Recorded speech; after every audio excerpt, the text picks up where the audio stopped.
दोनों जनाब सोसी शुक्रिया कि तुम तशरीफ ले आए हो अगर तुम अज इस काम मदद की गल करा आजादी काम पंजाबी की खिदमत सब तो पहला सानू तुम दसो जी कि अपना जो सफ़र है तालीमी और फिर अपने खानदान का या पस मंजर पिछो करो सवाल में सानू आगाह करो तो नाले जो तालीमी सफ़र है किस तरह चलिया जॉब तक तो पंजाबी प्रोफैसर बनने तक किस तरह है सारा सफ़र है। बिस्मिल्लाहिर्रहमानिर्रहीम। अल्लाह सोना सानू सारे नू पैदा करने वाला जो चाहता है वो होंदा है। बेशक ਉਹਦੇ नबी सारे जहान वास्ते रहमत बरकत शफकत सरापा बेशक सरापा हिल उन्होंने बरकत उन्होंने तफैल अल्लाह ताला ने करम किया कि मैं आज जो कुछ है वो बने। दुनियावी वसाइल के हवाले नाल देखा जाए तो मेरा एक कुछ बनने मेरे वालिदैन तो अलावा मेरे दादा जी का सुसी हाथ है, क्योंकि पंजाबी का शौक पाने जिथे मेरी वालदा का मरकजी किरदार है उन्होंने नाल मेरे दादा जी की ही वो मुहब्बत साडी क्लासिकी किताबां दे नाल हीर रांझा खास तौर पर मौलवी गुलाम रसूल आलम जुलैखा और मियां मोहम्मद सी सैफुल्लूह इन्हां तिन्हां किताबां नाल शौक सी उन्हां दा जिहड़ा उन्हां तो मेरे च ट्रांसफर होया। 12 वेख के पढ़ते सन या के मतलब जुबानी सुनाते सन? अलहमदुलिल्लाह वो पढ़े लिखे सन। मेरे दादा जी अपने पूरे पिंड च इकल्ले पढ़े लिखे सन ते मेरी वालदा साहबा ने अलबत्ता मेरे वालिद साहब को एक एक लफ्ज़ लैके सीखा। मैं बुनियादी तौर पर शकरगढ़ की एक कस्बा पिंड शहर छोटा जहा कह सकते हैं नैनाकोट वह एक निक्का पिंड सूजोवाल उत्थे मेरे दादा जी पैदा होए वालद चाचे सारे उत्थे मैं भी जन्म लिया, लेकिन थोड़े फर्क नाल क्योंकि उन्होंने दिनों जंग के रौलिया की वजह तो मेरे वालदैन फैसलाबाद सन, मेरे वालिद साहब पुलिस सन और पुलिस चों फौज ने उन्होंने बुलाया हुआ एज अ रजाकार। फैसलाबाद मेरी पैदाइश हुई, फिर वालदैन दादा दादी या बाकी सारे जी उत्थे आ गए। चौथी तक मैं गवर्नमेंट प्राइमरी स्कूल सूजोवाल पढ़िया। उस तो बाद क्योंकि सारे चाचे इस पासे काम करते सन, वालिद साहब उन्होंने दिनों हैदराबाद सन तो उन्हें फैसला किया कि उत्थे रहने की बजाय, क्योंकि उत्थे कभी जंग का रौला पै गया कभी दरियाए रावी बाहर निकल आया उठना पैदा। सियालकोट आ गए हो, सियालकोट का पिंड शबीलपुर जिसका स्टाफ अड है, कदीम पिंड है, सिखा की इतने बहुत ज़्यादा मलकीयत थी। पाकिस्तान बनया तो सारा कुछ मुसलमानों में ट्रांसफर होया, बहरहाल उत्थे आ गए, उत्थे रहने लग पे। वालिद साहब हैदराबाद सन, आ नहीं सके, सर्टिफिकेट नहीं आ सकिया तो फिर मैनू पहली तो दोबारा शुरू करना पड़ा। दोबारा पहली तो शुरू किया अल्हम्दुलिल्लाह। चौथी पढ़ चुके हो तो फिर पहली तो फिर 4 जमात दोबारा पढ़। हाँ जी, एक क्लास उन्होंने मैनू डबल करा दी, 4 जमा 4 बराबर 8।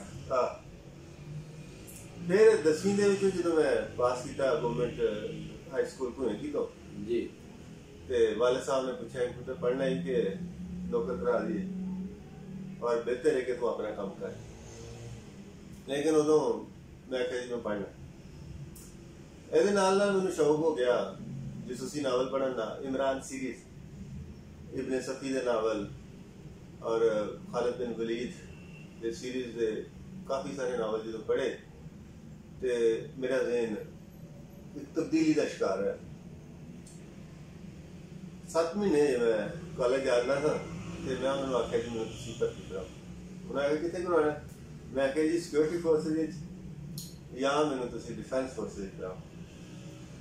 मेरा जो अंदर कह रहा थी कि मैं जसूस बनागा तो मुल्क लिए बड़े कारनामे सर अंजाम देंगा तो इस तरह जो ना पाकिस्तान के सारे मसले हल कर देंगा तो सारे दुश्मन जो नीस्त नाबूद कर देंगा। वो जी इमरान सीरीज तो हम पढ़ी हाँ, बिल्कुल वही जी। लेकिन वाले साहब वाला साहब और बाकी जेडे रिश्तेदार ने मेरे वो कहते हैं कि यार तू कला कला पुत्र है मां प्यो दा ते इस पासे ना जा। लेकिन लगातार मेरा जेड़ा जिद सी उदे तो मजबूर होके मेरे मामू ने मैनू ना फौज दे विच आख्या कि चल दो, क्योंकि वाले साहब का मौकफ है सी कि 25 साल मैं पुलिस की नौकरी करके या उदों तो 25 साल नहीं सी, लगातार एक मुश्किल का शिकार रहा। जेड़े थाने जाना उन्हें आख्या जी ये आशिक साहब आशिक अली साहब ना आप रिश्वत लेंदे ने ना सानू लैन दिंदे ने, इन्हू इथों कड्डो। वो 3-4 महीने एक थाने च, फिर किते जेल चले जाना या किते उत्थे चले जाना किसी हाउस के उत्ते ड्यूटी ते, वो उत्थे टिकदे सन। उन्हें आख्या पुत्र मेरी ये सारी जिंदगी की मेहनत ज़ाया टुट जानी, शायद तू ना इतना अपना रेजिस्ट कर सके, इतनी रिश्वत नू टाल सके अपने आप तो। अगर तू शिकार हो गया तो मेरी भी मेहनत ज़ाया जाएगी, तू भी जहन्नम दा पालन बनेगा तो मैं भी, इसलिए ये नहीं जाना। पुलिस फौज चला गया 1993 उत्थे भर्ती होया। उस दौरान मेरी सिस्टर ने मुझे शर्त फौज भर्ती होने मेरी सिफारिश की थी, क्योंकि वाले साहब उन्होंने गल बहुत मानते थे कि तू 12वें दिन ध्यान देगा एफ ए भर्ती हो के ते वापस आया छुट्टी छट्टी। उन्हें आख्या 20 रोज जो मेरा वादा किया वो पूरा कर। फिर गुजरांवाला बोर्ड एफ ए का दाखला भेजा। अल्लाह ने बड़ा एहसान किया कि मुश्किल हालात के बावजूद पास हो गई। उस बाद मैं सोचा कि हूँ पी करना चाहिए, ज़्यादा फेल हो जाएंगे, लेकिन वो स्टेटस बेहतर होंगे एफ ए पास नालों बी फेल का। दाखला भेजा, 1-2 बारी जो ना अंग्रेजी से जोर मारना पाया, क्लियर हो गया अल्लाह का शुक्र। अरे अंग्रेजी जी है साड़ी कौम पूरी की बड़ी बला है जिन्हें इन्हों का रस्ता टक्या है। अनगिनत लोग बीए तक जाते हैं, बड़े बड़े काबल लोग, सिर्फ अंग्रेजी नहीं आ रही होंगी फेल हो जाते हैं, कैरियर तबाह हो जाता है, तो वो माल लंगर तबाही दी। प्रोफैसर बड़ी वड्डी तुम गल कर रहे हो, मैनू अगे भी फैसलाबाद एक शायर ने रफीक साहब खुर्जा वाला, वो भी कहते हैं कि यार अंग्रेजी ने मेरा राह ढक लिया, मैं जी कहते वो फेल हो गया तो अगर मेरी तलीम मुकम्मल ना हो सकी, हालांकि मैं पढ़ना चाहना। देखो ना तुम भी वही गल कर रहे हो, मतलब की है कि ठीक है इंटरनेशनल लैंगुएज है, उन्होंने उन्ना सीखो जिन्नी उसकी लोड़ है, ना कि उन्होंने अपने तो इन्ना हावी कर लो कि एज लाजमी सबजैक्ट के तौर पर BA होए तो बाकी सारे मजमून पास हो तो बंदा फेल होए तो फेल, तो ये एक नाइंसाफी नहीं। ਤੁਹਾਡੀ ਗੱਲ ਕੰਟੀਨਿਊ ਫਿਰ ਬਾਅਦ ਚ ਕਰਾਂਗੇ, ਪਹਿਲੇ ਇਸ ਗੱਲ ਦੇ ਇਸ ਮੌਜੂ ਤੇ ਗੱਲ ਹੋ ਜੇ। ਪੂਰੀ ਦੁਨੀਆ ਉੱਤੇ MBBS ਆਪਣੀ ਆਪਣੀ ਜ਼ੁਬਾਨ ਵਿੱਚ ਹੋ ਰਿਹਾ ਜੀ। ਜਦੋਂ ਉਹ ਲੋਕ ਆਪਣੀ ਆਪਣੀ ਜ਼ੁਬਾਨ ਵਿੱਚ ਕਰ ਸਕਦੇ ਨੇ, ਅਸੀਂ ਕਿਉਂ ਨਹੀਂ ਕਰ ਸਕਦੇ? ਸਾਡੀ ਉਰਦੂ ਯੂਨੀਵਰਸਿਟੀ ਔਰ ਪਾਕਿਸਤਾਨ ਹਿੰਦੁਸਤਾਨ ਵੱਖ ਹੋਣ ਤੋਂ ਪਹਿਲੇ हैदराबाद ਦੇ ਵਿੱਚ ਪੂਰੇ ਦਾ ਪੂਰਾ ਨਿਸਾਬ ਸਾਇੰਸ ਦਾ FSC MBBS ਉਰਦੂ ਵਿੱਚ ਪੜ੍ਹਾਇਆ ਜਾ ਰਿਹਾ ਸੀ। ਹੁਣ ਵੀ ਉਰਦੂ ਯੂਨੀਵਰਸਿਟੀ ਨੇ ਪੂਰੇ ਦਾ ਪੂਰਾ ਨਿਸਾਬ ਉਰਦੂ ਵਿੱਚ ਕੀਤਾ ਹੈ। ਅਸੀਂ ਇਖਤਿਆਰ ਨਹੀਂ ਕਰਦੇ। ਯਕੀਨ ਜਾਣੋ ਕਿ ਸਾਡਾ ਇੱਕ ਬੱਚਾ ਜਿਹੜਾ MBBS ਅੰਗਰੇਜ਼ੀ 'ਚ ਕਰਦਾ, ਭਾਵੇਂ ਉਹ ਆਜ਼ਾਦ ਤਸ਼ਰੀਹ ਹੋਏ, ਭਾਵੇਂ ਉਹ ਮੈਡੀਸਨ ਹੋਣ, ਭਾਵੇਂ ਉਹ ਕਿਸੇ ਆਪਰੇਸ਼ਨ ਦਾ ਮਾਮਲਾ ਹੋਏ, ਜਿੰਨਾ ਚੰਗੇ ਤਰੀਕੇ ਨਾਲ ਸਮਝ ਸਕਦਾ ਉਰਦੂ 'ਚ ਜਾਂ ਪੰਜਾਬੀ 'ਚ। ਮੈਂ ਤਾਂ ਪੰਜਾਬੀ ਦੀ ਗੱਲ ਕਰਾਂਗਾ ਕਿਉਂਕਿ ਆਖਰੀ ਮੰਜ਼ਿਲ ਸਾਡੀ ਪੰਜਾਬੀ ਹੈ।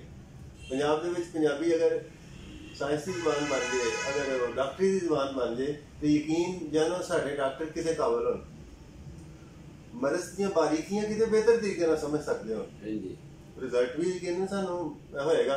ਅੱਜ ਤੇ ਅਸੀਂ ਸਮਝਦੇ ਹਾਂ ਕਿ ਬੰਦਾ ਇੱਕ ਮਰੀਜ਼ ਜਾਂਦਾ ਹੈ, ਉਹਨੂੰ ਦਵਾਈਆਂ ਦੀ ਪਾਣੀ 'ਚ ਖਾ ਦਿੱਤੀ ਜਾਂਦੀ ਹੈ, ਆਰਾਮ ਨਹੀਂ ਆਉਂਦਾ।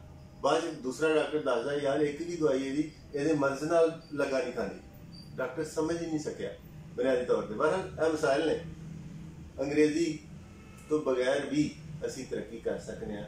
ਇਹਦਾ ਸਬੂਤ ਜਾਂ ਜਿਹੜੀ ਗਵਾਹੀ ਹੈ ਉਹ ਦੁਨੀਆ ਐਸੀ ਬਹੁਤ ਸਾਰੀਆਂ ਜ਼ਬਾਨਾਂ ਜਿਹੜੀ ਇੱਕ ਲਫ਼ਜ਼ ਵੀ ਬੋਲਣਾ ਗੁਨਾਹ ਸਮਝਦੇ ਨੇ ਅੰਗਰੇਜ਼ੀ ਦਾ ਤਰੱਕੀ ਕਰ ਰਹੀ।